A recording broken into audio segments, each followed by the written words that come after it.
우리 하나님은 살아계십니다. 그리고 오늘도 변함없이 우리를 사랑하신 하나님께서 변함없이 은혜를 베풀어 주시는 이 시간에 그 은혜를 마음껏 누리고 돌아가시는 성도님들 되시기를 간절히 소망합니다.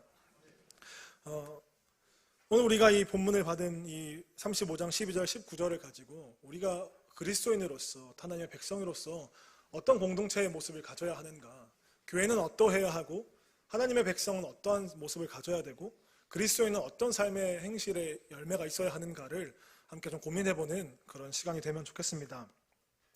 이 예레미야 35장의 본문의 이야기는 기존 예레미야에 흐르는 시간의 그 연대적 개념과는 조금 다릅니다.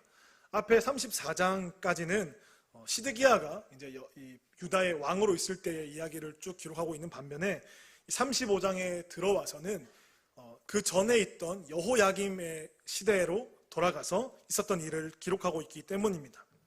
34장과 35장은 분명히 연대기적으로 봤을 때에 차이가 있는 말씀이지만 한 가지의 분명한 주제를 우리에게 던지기 위해서, 한 가지의 분명한 주제를 우리에게 말하기 위해서 이처럼 구성되어 있다는 것을 우리가 기억하고 오늘 우리가 말씀을 보아야 할 필요가 있습니다. 우선 35장의 전체적인 내용은 이렇습니다. 이 여호야김 때에 선지자 예레미야를 하나님께서 이제 부르십니다. 그리고 이 예레미야를 통해서 이 레갑 족속 사람들의 집으로 가서 그들을 성전에 모아 포도주를 이제 마시게 하라는 명령을 하나님께서 이제 행하십니다.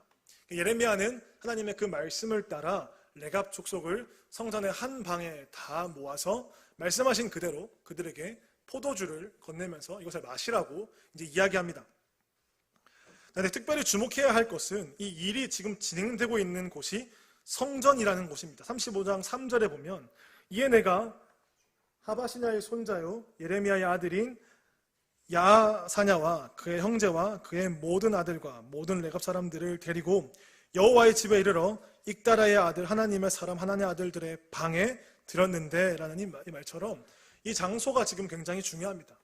이 장소가 단순히 레갑 자손이 지금 성전에 모여 있다는 어떤 장소의 정보를 제공하기 위함이 아니라 이 성전이라는 이 장소를 통해서 지금 이 사건이 예레미야가 레갑 족속을 불러서 이런 일을 명령하는 이유가 하나님의 계획하심과 하나님의 인도하심에 따라서 지금 이루어지고 있다는 것을 이야기하고자 하는 아주 중요한 포인트입니다. 하나님의 계획하심에 따라서 그리고 그 말씀대로 이 예레미야가 레갑 사람들에게 명령했죠. 그리고 나서 이 레갑 사람들의 반응을 우리가 6절부터 10절까지 한번 보겠습니다. 제가 한번 읽어보겠습니다. 자, 그들이 이르되 우리는 포도주를 마시지 아니하겠노라.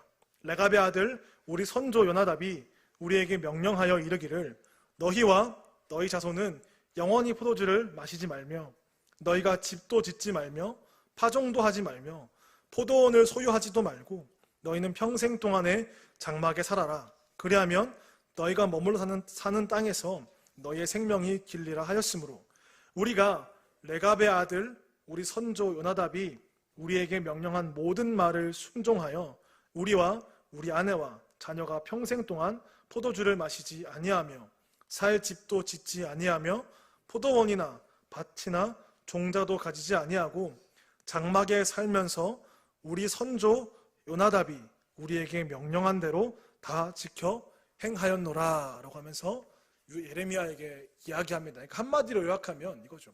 아니요, 우리는 이 포도주를 마시지 않겠습니다. 마시지 않는 이유는 우리 선조 요나답이 우리에게 이렇게 이야기했기 때문입니다. 포도주를 가까이 하지 말고 포도원을 만들지도 말고 집도 짓지 말고 아무것도 하지 말라는 이 명령을 따라서 우리가 행해야 하기 때문에 이 당신의 말을 우리가 따르지 않겠습니다. 우리가 선조와 대대로 약속했던 이 언약을 내가 깨뜨리지 않겠습니다 라고 지금 그들이 단호하게 거절하고 있는 모습을 보여줍니다.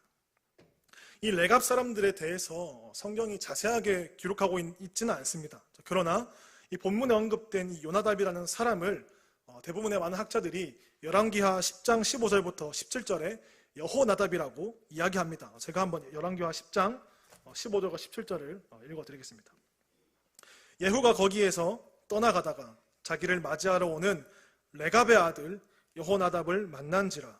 그의 안부를 묻고 그에게 이르되 내 마음이 내 마음을 향하여 진실함과 같이 내 마음도 진실하냐 하니 여호나답이 대답하되 그러하니이다. 이르되 그러면 나와 손을 잡자. 손을 잡으니 예후가 끌어 병거에 올리며 이르되 나와 함께 가서 여호와를 위한 나의 열심을 보라 하고 이에 자기 병거에 태우고라고 되어 있습니다.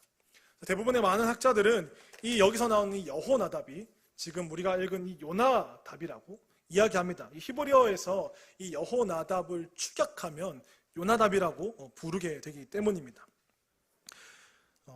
10장에서 보이는 것처럼 이 여호나답은 북이스라엘의 왕이었던 예후를 돕는 조력자의 역할을 감당했던 사람입니다. 예후는 우리가 잘 아는 것처럼 북이스라엘의 왕이었습니다. 그는 북이스라엘에서 잠깐이나마 종교개혁을 일으켰던 사람입니다. 하나님께서 엘리야에게 말씀하신 그대로 아합의 가문을 그가 멸절했고요. 그 다음에 바알 선지자들을 다 모아서 죽이는 일을 했던 사람이 바로 이 예후입니다.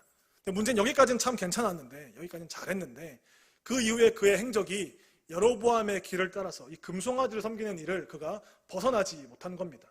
그의 이런 행적을 바라보면서 이 요나답이 실망했던 것 같습니다. 그가 기대했고 그가 바라보고 이를 따라갔는데 내가 기대했던 것과 다르게 내가 원했던 것과 다른 이 삶의 행실을 보여줌을 통해서 여호나답이 자신의 이 길을 이 예후와 갈라서면서 자기 선조들에게, 이 후손들에게 이와 같은 명령을 한 겁니다. 너네가 그들의 이 세계로 뛰어가지 말고 너희는 분리돼서 살아라는 것을 지금 이 요나답이 명령한 겁니다.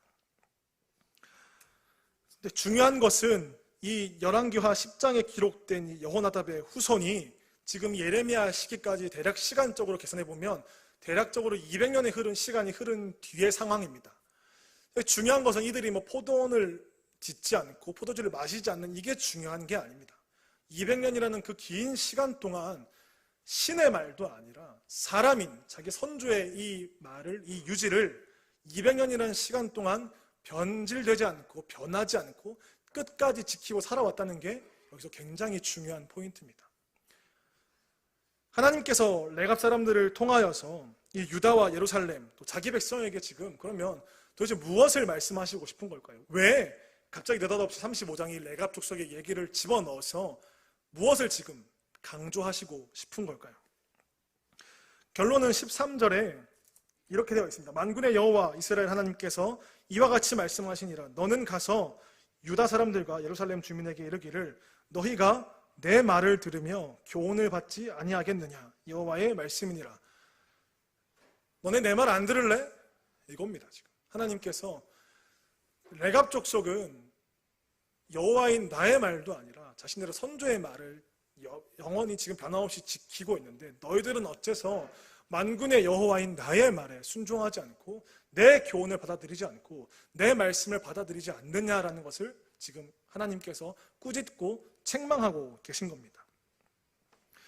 이 만군의 여호와가 말하는 이 언약을 무너뜨린 것이 도대체 무엇인가? 이 예루살렘이 유다가 도대체 무엇을 깨뜨렸는가를 우리가 보기 위해서 34장으로 좀 봐야 할 필요가 있습니다. 여러분 성경책을 보시면 34장 8절 위에 소제목이 혹시 다들 있으십니까? 제 성경책에는 소제목이 있습니다. 저와 같은지 모르겠지만 여호와 앞에서 맺은 계약을 어기다라는 이 소제목이 적혀 있죠. 그러니까 여기 이 내용만 봐도 단적으로 봤을 때에 이 유다가 지금 하나님과 맺은 그 언약을 깨뜨린 겁니다. 자기들의 마음대로 상실한 겁니다. 그게 34장에서 일어난 건데 무슨 일이 일어났는지를 제가 알려드리고자 합니다.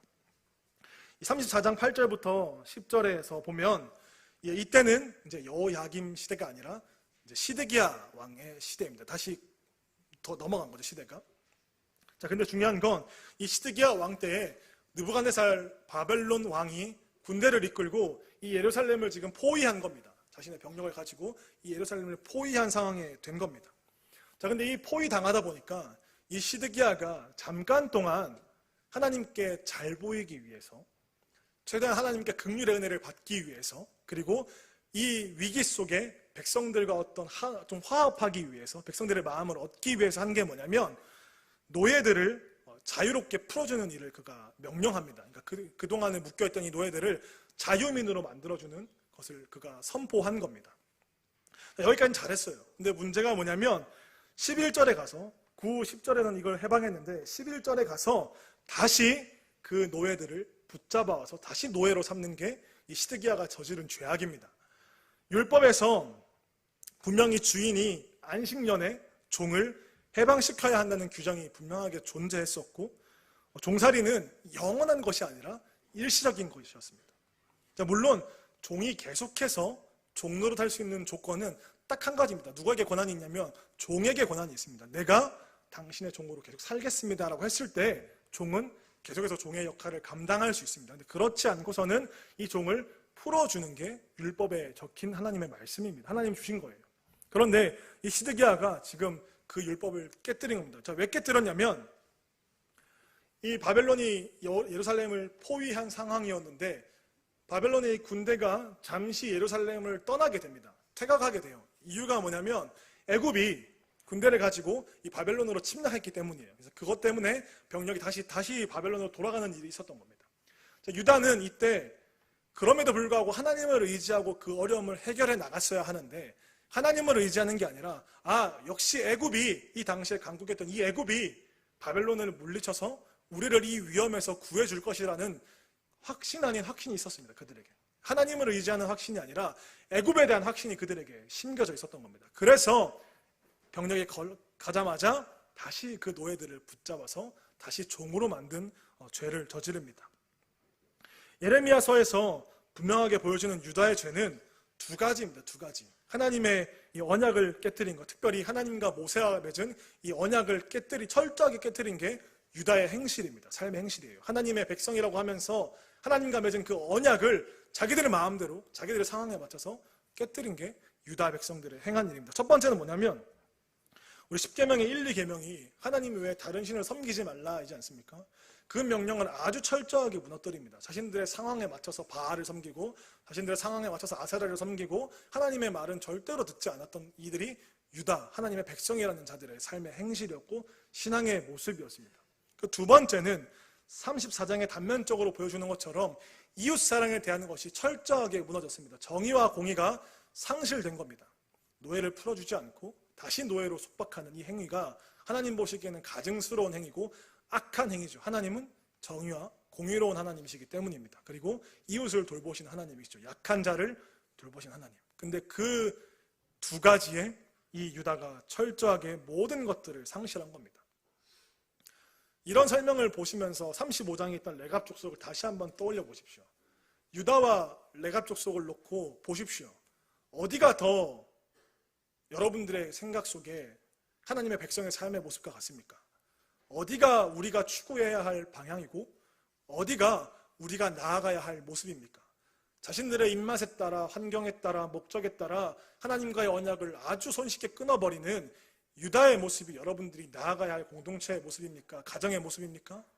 아니면 200년이라는 그 긴 시간 동안 변함없이 그 약속을 지켜나가던 이 레갑 족속의 삶의 모습이 우리 교회가, 우리 가정이, 내가 나아가야 할 삶의 방향입니까?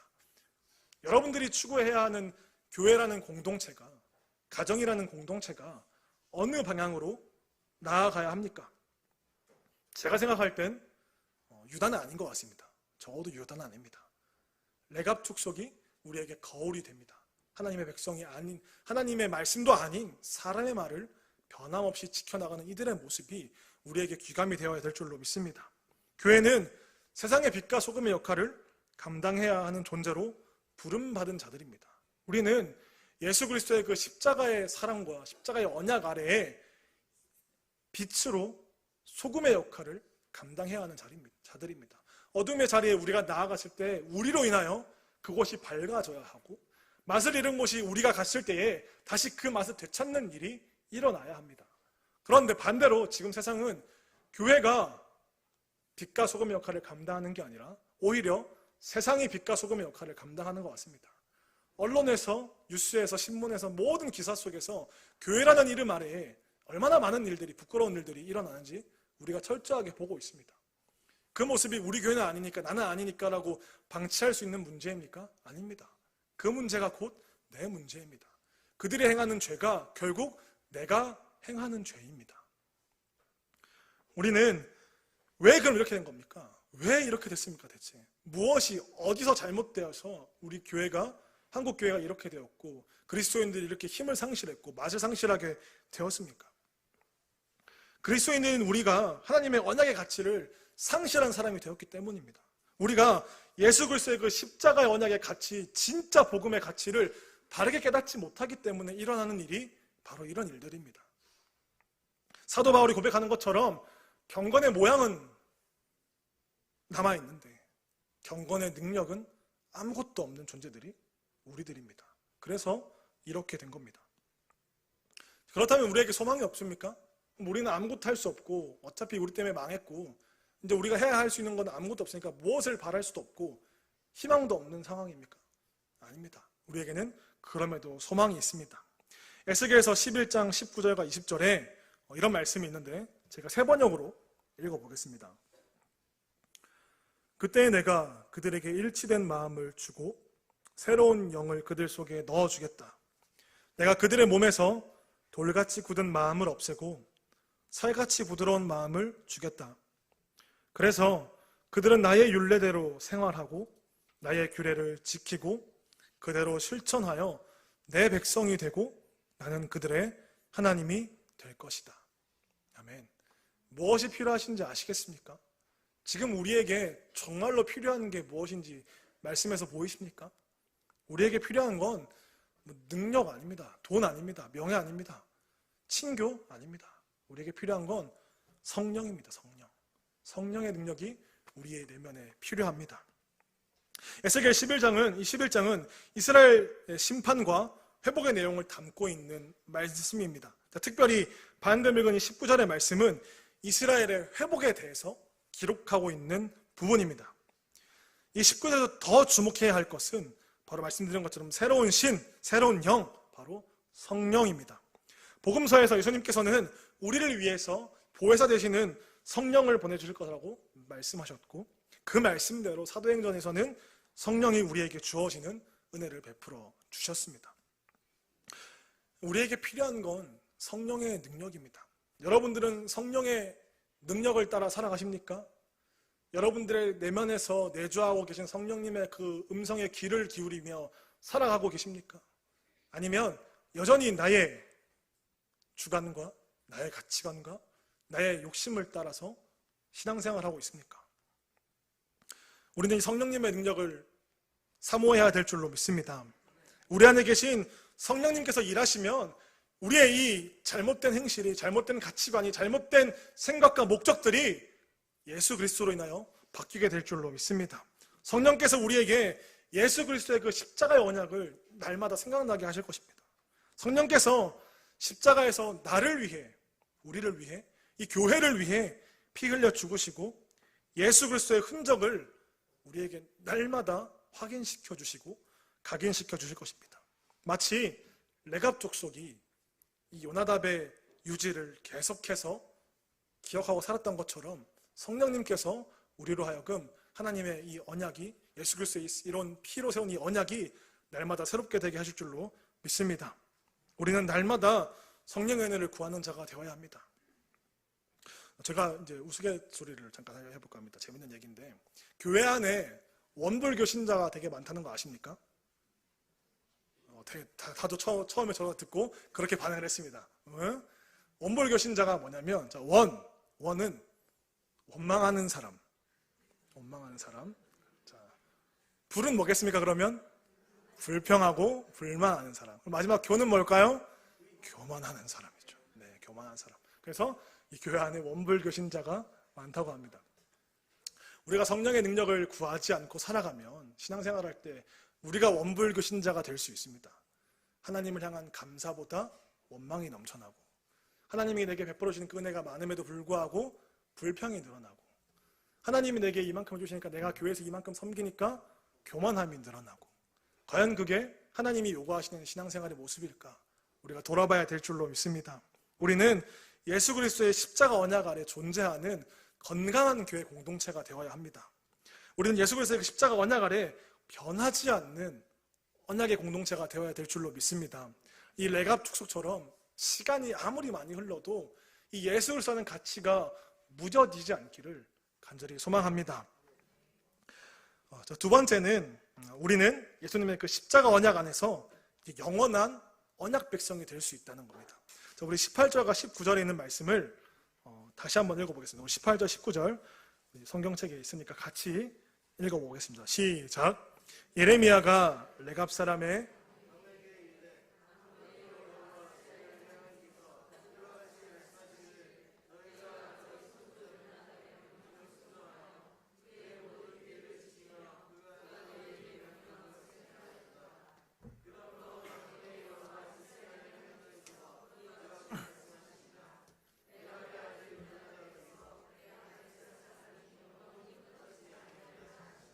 아멘. 하나님께서 예레미야를 통해서 이 자신의 선조들의 요나답의 당부를 끝까지 지키는 이 레갑 족속을 향하여서 자신 앞에 하나님 앞에 서는 이 삶이 끊어지지 않을 것이라는 이 약속을 그들에게 주십니다. 하나님께서는 이 유다와 이 레갑 족속의 상황을 비교하시면서 어디가 우리가 본받아야 될 모습인가, 무엇을 우리가 버려야 하는가를 분명하게 보여주고 계십니다. 여기서 가장 중요한 것은 다른 어떤 것도 아니라 이 레갑 족속이 받은 이 약속입니다. 약속. 이것이 가장 놀라운 축복이 아닐 수가 없습니다. 하나님이 그들에게 돈을 주신 것도 아니고 땅을 주신 것도 아니고 집을 주신 것도 아닙니다. 니네 그렇게 안 살아도 되니까 이제 다시 성으로 다 들어가. 이제 포도주 마셔도 되니까 다 마셔. 이런 식으로 그들을 축복하신 게 아닙니다. 그들에게 너희가 내 앞에 서는 것이 끊어지지 않게 하겠다라는 이 언약의 약속을 그들에게 주십니다. 특별히 구약에서 하나님 앞에 서는 것은 제사장의 가문에게만 허락된 아주 고귀한 약속입니다. 그렇죠? 레위인들만 하나님 앞에 그들이 설 수 있었던 것처럼 하나님 앞에 선다는 것은 아무에게나 주는 그런 은혜가 아닙니다. 하잘것없는 은혜가 아닙니다. 저게 뭐야? 그런 은혜가 아닙니다. 매우 매우 큰 은혜입니다. 자, 그리고 하나님께서 이 레갑 족속을 주신 이 언약은 마치 다윗에게 주신 약속과 매우 유사합니다. 하나님께서 다윗에게 너에게서 이 왕의 후손이 끊어지지 않게 하겠다. 너에게서 왕이 끊어지지 않겠다고 하시는 이 다윗 언약과 매우 유사한 모습을 가지고 있습니다. 물론 다윗에게 주신 이 언약과 그리고 레위 자손에게 준 언약과는 다르지만 그래도 레갑 족속은 하나님을 예배할 수 있는, 하나님을 섬길 수 있는, 하나님 앞에 영원히 설 수 있는 은혜를 받았다는 것입니다. 레갑 족속은요, 실제로 느헤미야 3장 14절에서 다시 한번 언급되거든요. 느헤미야 3장 14절에서. 근데 그때가 이 예레미야 시대에서 한 번 더 시간이 150년이라는 시간이 지난 뒤의 일입니다. 근데 그때 거기에서는 동일하게 그들이 여호와를 신실하게 섬기고 있다고 기록합니다. 그러니까 그들은 하나님의 약속대로 시간에 상관없이 끝까지 하나님을 예배하는 자들로, 하나님을 섬기는 자들로 성경은 기록하고 있습니다. 레갑 족속이 이토록 이렇게까지 하나님께 인정받고 축복을 받을 수 있었던 이유는 그들이 정체성을 상실하지 않았기 때문입니다. 그들의 가치와 삶의 방식이 어떤 외부의 가치관에 타협하지 않고 끝까지 원래의 것을 고수했기 때문에 가능했던 일입니다. 그들에게 최고의 복은 무엇일까요? 그들에게 최고의 가치와 최고의 축복은 무엇이었을까요? 하나님입니다. 하나님. 하나님이셨기 때문에 그들이 그 가치를 부여잡고 살았기 때문에 예레미야 때부터 150년이라는 시간이 지났음에도 불구하고 변함없이 하나님을 예배하는 자들로 살 수 있었다는 겁니다. 자, 그렇다면 우리는, 나는, 여러분은 누구에게 믿음의 유산을 물려받았습니까? 하나님? 할머니? 증조 할아버지? 저는 할머니께 받았습니다. 네. 할머니부터 아버지까지. 다른 분들은 어떻습니까? 아버지와 어머니입니까? 우리의 믿음의 유산의 가장 시작점이 누굴까요? 예수 그리스도입니다. 예수 그리스도. 우리의 진짜 요나답, 우리들의 진정한 요나답은 예수 그리스도이십니다. 믿으십니까? 우리는 예수 그리스도에게 믿음의 유산을 받은 자들입니다. 여러분과 저는 예수 그리스도의 그 십자가 은혜 아래 그 믿음의 유산을, 그 구원의 은혜를, 그 은혜의 언약을 받은 자들이 바로 우리들입니다. 베드로전서 2장 9절의 말씀을 보십시오. 너희는 택하신 족속이요 왕같은 제사장들이요 거룩한 나라요 그의 소유가 된 백성이니 이는 너희를 어두운 데서 불러내어 그의 기이한 빛에 들어가게 하신 이의 아름다운 덕을 선포하게 하렵니다. 예수 그리스도 안에 주어진 우리의 새 언약이죠. 우리를 왕과 같은 제사장이라고 하나님께서 부르십니다. 거룩한 나라라고 부르시고요. 나의 소유된 백성이라고 부르십니다. 이게 바로 우리가 물려받은 믿음의 유산입니다. 예수 그리스도의 그 십자가 언약으로 인해서 받은 귀하고도 귀한, 어느 것과 바꿀 수 없는, 세상의 그 어느 것도 이거와 견줄 수 없는 그 은혜의 믿음의 유산을 우리가 가졌습니다. 여러분들은 이 유산으로 말미암아 행복하십니까? 너무 작은데요. 행복하십니까? 아멘. 우리에게 복이고 축복인 것은 사실 다른 어떤 것이 아닙니다. 예수 그리스도입니다. 예수 그리스도로 말미암아 여러분들이 이 유산 때문에 행복해지기를 간절히 소망합니다. 이 새 언약을 우리가 귀하게 여길 줄 알아야 됩니다. 이 은혜는 결코 값싼 은혜가 아닙니다. 그런데 우리가 그 은혜를 값싸게 만들고 살고 있습니다. 예수님께서는 어떤 분이십니까? 하나님의 아들이잖아요. 신이잖아요. 그 신께서 죄 많은 우리와 같은 육신의 몸을 입고 이 땅에 오셔서 굳이 죽음을 경험하지 않으심에도 됨에도 불구하고 죽으셨습니다. 또 비참한 방법으로 십자가에서 돌아가시는 그 방법으로 우리를 위해, 나를 위해, 교회를 위해 희생하셨습니다. 그 가치만 해도 결코 값이 없는 게 아닌데 우리의 삶의 태도와 우리가 복음을 대하는 가치가 타락해서 복음의 진짜 가치를 우리가 놓치고 있지 않습니까? 우리에게 예수 그리스도가 가장 큰 축복이고 예수 그리스도가 여러분들의 모든 생각의 출발점이 되기를 간절히 소망합니다. 우리는 하나님의 백성입니다. 여러분들의 정체성을 상실하지 마십시오. 여러분들은 교회입니다. 건물이 교회가 아니라 여러분 한 사람 한 사람이 그리스도를 주로 영접한 한 사람의 교회들입니다. 우리가 해야 할 건 정체성을 상실하지 않는 겁니다. 사도 베드로가 자기 서신서에서 시작을 하면서 너희들은 하나님의 계획하심 아래 이 땅에 흩어진 보냄을 받은 나그네라고 말씀하시면서 우리의 정체성을 얘기합니다. 사도 바울도 우리의 시민권은 하늘에 있는 거라고 이야기합니다.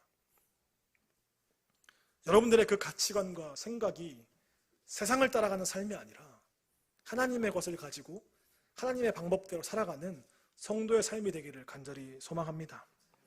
우리가 이 길을 걸어갈 때 우리의 힘으로 갈 수 없습니다.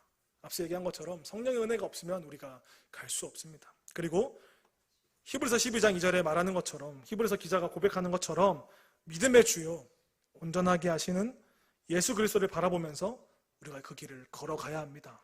그 길을 걸어갈 때에 우리가 흔들리지 않게 되고 신실한 그리스도의 공동체가 될 것이라고 확신합니다. 우리가 예수 그리스도의 언약의 가치를 이해하고 그리스도인으로서의 정체성을 상실하지 않고 또 이 새 언약 안에 머무를 때 우리는 레갑 족속에게 주신 것과 같이 영원한 언약 백성으로서 살아갈 수 있게 될 것입니다. 그리스도의 언약 아래 변함없이 그 언약의 가치를 삶의 우선순위로 삼고 신실한 그리스도의 공동체, 또 변하지 않는 공동체로서 우리가 살아갈 수 있게 될 것으로 믿습니다. 오늘 본문 속에 이 레갑 족속은 하나님을 향해서 언약을 너무나 쉽게 깨뜨리고 신실함이 무너진 시대에 하나님의 백성이 어떻게 살아야 하는지, 우리 교회가 어떠해야 되고 우리가 추구해야 되는 가치관은 무엇인지를 분명하게 깨닫게 하는 말씀, 도전을 주는 말씀이 바로 이 예레미야 35장의 말씀입니다. 우리는 예수 그리스도의 십자가 언약 아래 부르심을 받은 이 시대의 레갑 족속인 줄로 믿습니다. 우리 산울교회는 이 예수 그리스도의 최고의 가치, 예수 그리스도를 최고의 가치로 삼아서 그 가치를 따라 세상 한가운데서 빛으로 또 소금의 역할을 감당하는 성도가 되기를 간절히 소망합니다. 다른 방법은 존재하지 않습니다. 어디 가도 천기누설을 가도 알려주지 않습니다. 그 방법은 말씀 안에만 있습니다. 성령의 은혜를 구하고 말씀을 가까이 하십시오. 여러분의 모든 것을 이 말씀의 가치에 담으십시오. 이 말씀은 우리로 하여금 능히 살아나게 하고 우리로 말미암아 힘을 내게 할 줄로 믿습니다. 성령의 은혜를 날마다 겸손히 구하는 자가 되어야 됩니다. 날마다 성령의 도우심을 구하고 또 그 가치를 따라서 살아가기 위해서 우리는 힘써야 합니다. 우리의 모든 소소한 일상들이 아무것도 아닌 것 같지만 그 모든 시간의 연속이 우리가 아까 참회 기도문을 읽은 것처럼 예수 그리스도의 영광을 위해서 행해야 될 줄로 믿습니다. 그때 우리가 세상 사람들이 우리를 봤을 때 그리스도인들은 이렇게 다르구나. 교회는 이런 공동체구나. 교회라는 공동체가 있음으로 말미암아 지금의 세상이 이만큼에 유지할 수 있는 거였구나. 만약 교회가 손가락질하고 욕해야 될 공동체가 아니었구나. 저들이 없으면 정말 더 악해지고 더 어두워지겠구나 라는 것을 우리가 세상에 보여줄 수 있기를 간절히 소망합니다. 오늘도 말씀의 가치를 기억하시고 그 말씀을 따라 살아가시는 성도님들 되시기를 간절히 소망합니다. 기도하겠습니다.